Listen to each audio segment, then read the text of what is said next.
And if you're questioning whether or not sweet, innocent little Wilbur could harm a child, yes, pigs can definitely kill and consume you.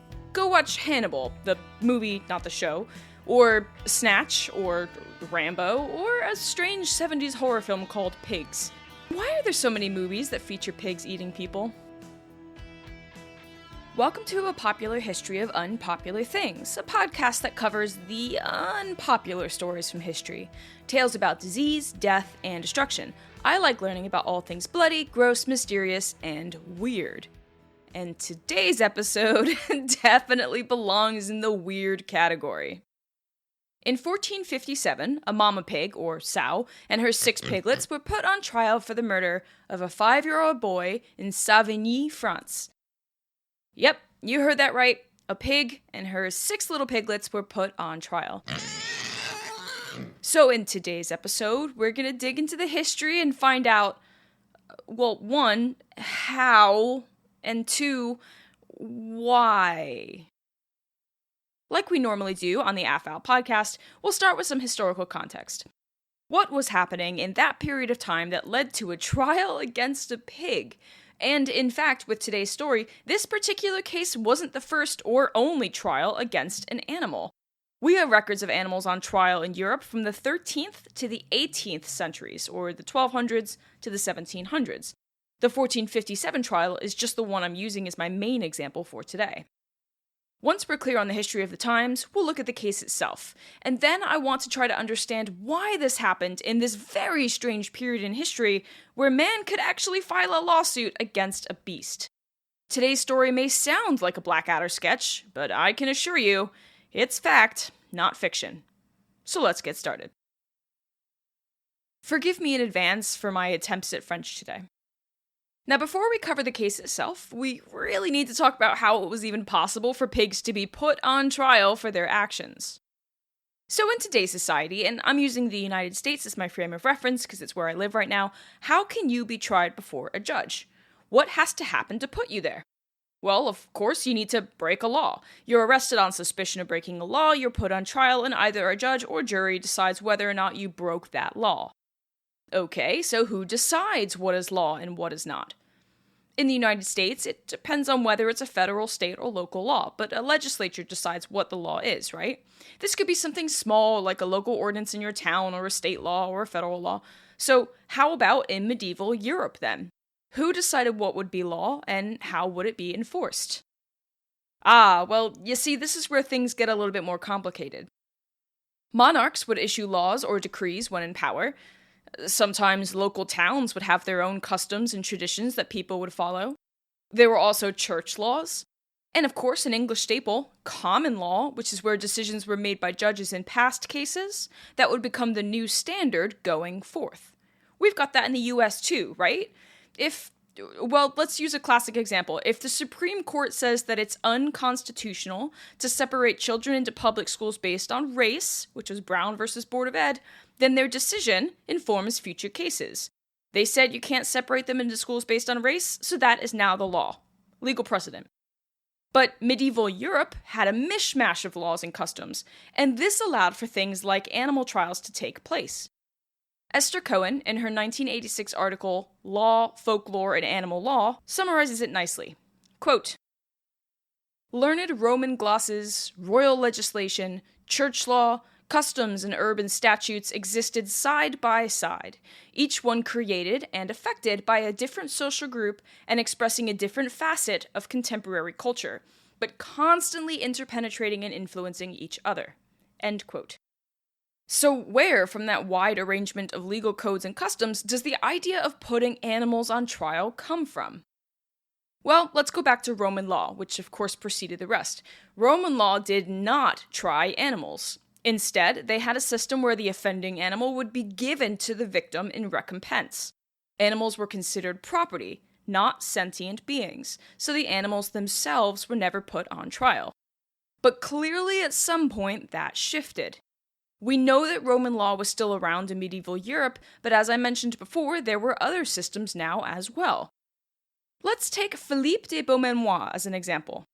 Beaumanoir, in the late 13th century, wrote The Coutume de Beauvaisis, or The Customs of Beauvaisis, and he noted that animal trials were meaningless and invalid. Quote, "For all crime presupposes intent, and beasts possessing neither knowledge of good and evil, nor malicious intentions, could not be held responsible for their actions." End quote. Beaumanoir was a secular judge and administrator, so he's not coming from a religious place.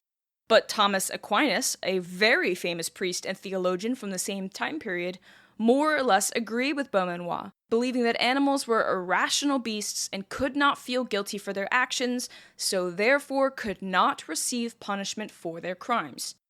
So on the back of Roman law, we now have some secular and religious scholars that seem to believe that animals could not be put on trial. And yet, beginning in 1266 in the French town of Fontainebleau-à-Rose, a pig was burned at the stake for eating an infant, the first known animal trial. But, considering the sources themselves gives us our answer. Roman law in the Middle Ages was practiced and studied by intellectuals. Beaumanoir and Aquinas were both academics and learned men. But the custom of putting an animal on trial didn't come from the sphere they occupied. It was more of a local custom. And as Esther Cohen notes, quote, "Throughout the later Middle Ages and the early modern period, country folk, far from denying animals any human characteristics, consistently attributed to them both reason and will, in direct contradiction to learned opinions. It thus became subsequently identified with a popular level of culture and belief. By the 12th century, it had re-emerged into the realm of learning as a result of the, quote, Christian modification and adaptation of ancient substrata." End quote. That last part, Christian modification and adaptation of ancient substrata, refers to the practice that Christians, and more particularly the Catholic Church, had of adapting to local customs, absorbing local beliefs, and creating sometimes syncretic practices. Like when Catholics in Ireland merged the Celtic autumnal festival of Samhain into All Saints and All Souls Day. This was to win the Celts over and convert them. All Saints' Day used to be practiced at another time of year, but Pope Gregory III made it November 1st to connect with the Celts and their beliefs. And these are also the roots of today's Halloween. I did an episode all about this in 2023 called The History of Halloween. Or for a more slightly recent example, we can look at blending Catholic practices with Aztec traditions in the early 16th century to create Dia de los Muertos, which also takes place over All Saints and All Souls Day, the first 2 days in November. So the idea of the Catholic Church blending their beliefs with local customs was certainly not new. So while men like Thomas Aquinas believed animals could not be put on trial, and indeed Roman law supported this, if local practices put animals on trial, then the church would certainly incorporate those practices too. And once it became an established practice, it then transferred over into secular law as well. The idea of animal trials also bled into fictional works, which only reinforced the popular belief of trying an animal in court. In the 1170 French book, Les Romans de Renard, or Reynard the Fox, the titular character, a trickster, is summoned before King Leo the Lion to answer for charges levied by his enemy, Isengrim the Wolf. Sure, it's a story about anthropomorphized animals, but it at least helped popularize the image of an animal in court. And then there's the 12th century story of Chasson de Geste, which details a dog who avenges his human master's murder, is taken to court, and was given the chance to prove his case with a duel, which he wins. And this story, even more than the previous one with Reynard the Fox, shows a case where an animal is put on trial for attacking a human, and that fiction was echoed in real life.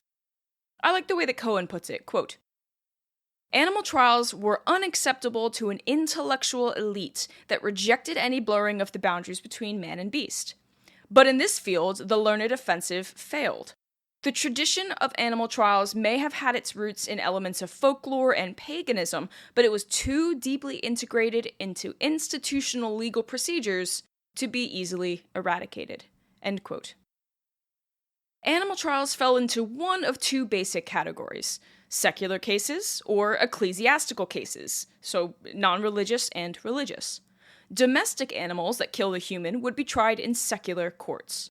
Cohen writes that, quote, Pigs who seem to have accounted for the deaths of many unattended infants were the most common culprits, but there were also records of homicidal oxen, cows, horses, and dogs. End quote. Homicidal oxen. Now that is a great band name. No. Ecclesiastical courts would typically try natural pests that couldn't be punished individually, so think like locusts, rats, creatures like that. So now that we know a little bit more about where animal trials came from, let's look at the sow in question.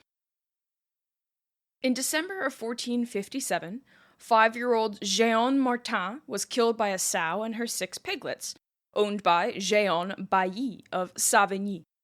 Again, I'm doing my best with the French.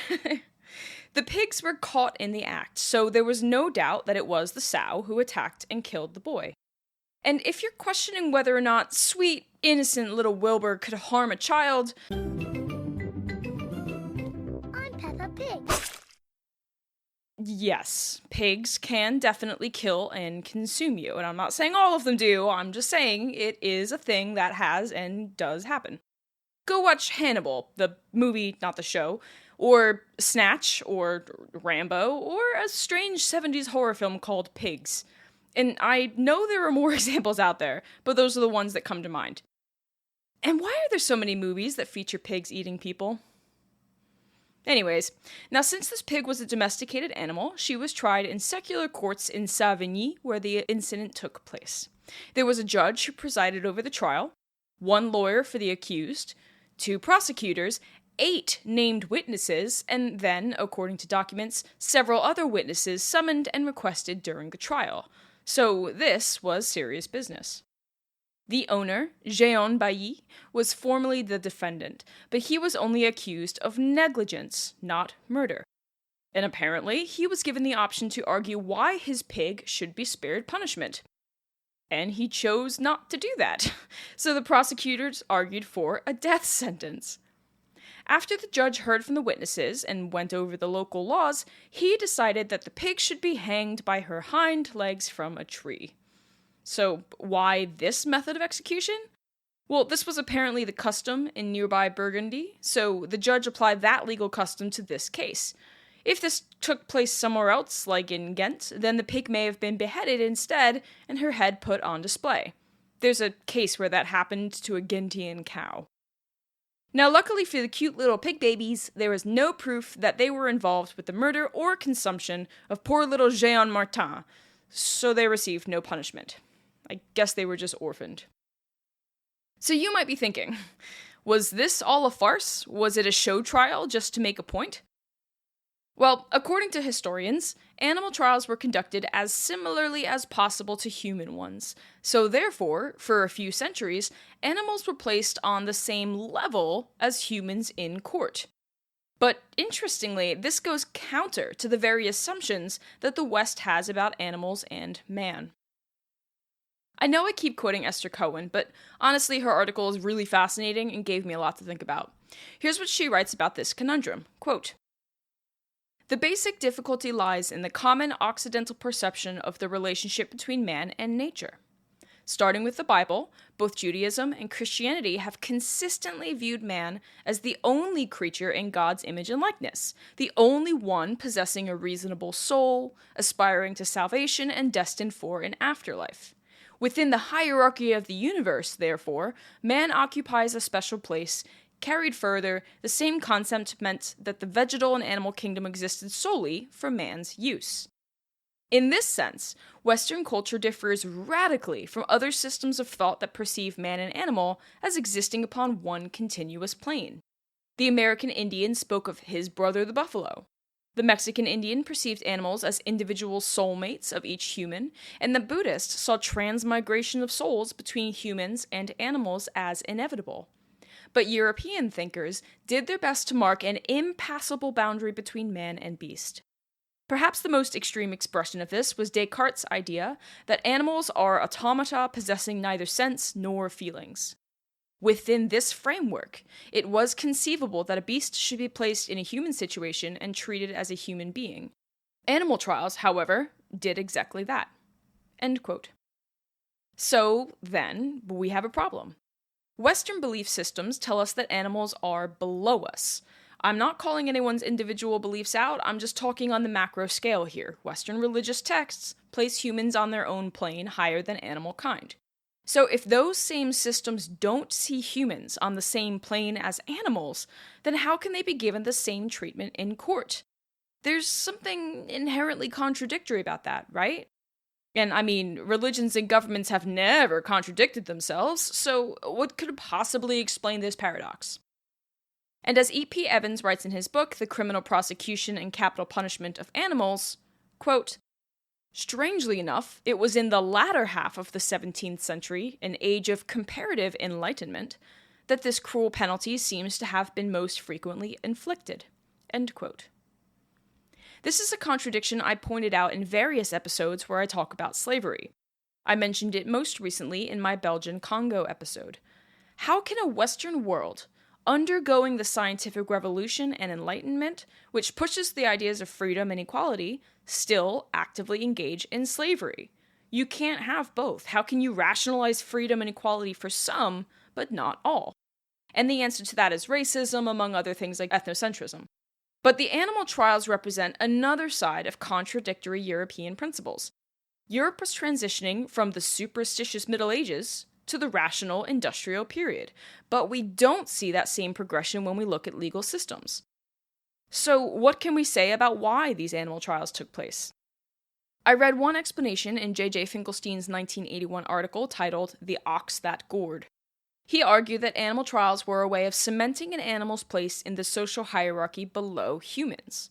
Killing a human was an infringement of that social order, and the animal in question needed to be punished for it. Esther Cohen adds that for this to work, for humans to be able to reassert their power over animals, as described in the Western view of the world, then those animals would need to be given the same legal process and punishments as humans. More recent historians have pointed out that a trial wouldn't be necessary for this, though.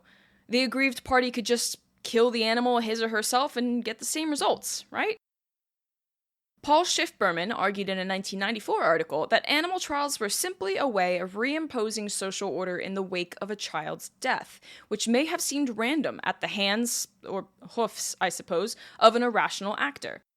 He continues with the idea that trials exist as much for the community as it does for the disputants. In this case, trying a sow and her piglets was more of a symbolic trial. Finkelstein also pointed out that animal trials were a kind of drama, quote, simple morality plays enacted in medieval Europe for the unlettered folk. Certain moral and even civil points were brought home through them. Sometimes the message was full of common sense and obvious. Thus, in pronouncing a sentence of hanging upon a pig that had killed and partially devoured an infant in 1967, the French court in that case warns the local population against letting their swine run free. This could make some sense. I mean, the Romans used to teach morality plays and Roman customs through enactments in amphitheaters. For those who were illiterate, going to the Colosseum or other smaller venues throughout the empire was a way to be entertained, but also to be indoctrinated with Roman values, myths, and stories. Like that scene from the recent, really shitty film Gladiator II, with the mock naval battle in the Colosseum. That was meant to be the naval battle at Salamis in 480 BCE, one of the major battles during the Peloponnesian War between the Greek city-states and Persia. So, Finkelstein tells us that by putting animals on trial, locals would be warned about keeping their animals in control, lest they be charged with their crime and put to death. Makes sense to me. Cohen echoes this by pointing out that animal trials lasted for so long because they fulfilled necessary functions. They defined man's relationship with animals by giving him judicial rights over beasts, and they allowed society to appear just. If a pig killed a boy, then making the pig pay for that crime provided justice. So, given all of that evidence, putting animals on trial, like the pig with her 6 piglets in Savigny, France in 1457, was a way of giving the community the chance to restore order. In a time of near constant political, religious, and social turmoil, anything could help. And if a pig killed a child, being able to prosecute the one responsible, even though it's an animal and can't understand its action from a human perspective, might have been a way of bringing peace to a community. Thanks for joining me for this episode of A Popular History of Unpopular Things. My name is Kelli Beard, and I hope you've enjoyed this weird episode on pig trials and medieval legal practices. Thank you for tuning into my podcast, and check out some of the other episodes if you want more. If you want to support the show, I've got a link in the description for Buy Me a Coffee, a site where fans can fund small creators like me, but without having to sign up for an account. I would of course appreciate any help you can give me, but honestly, I just appreciate you being here and listening to me talk about cool history stuff. You are why I am here, still doing this. Be sure to like and follow my podcast, available wherever you listen, so you know when new episodes are dropped. And stay tuned to get a popular history of unpopular things.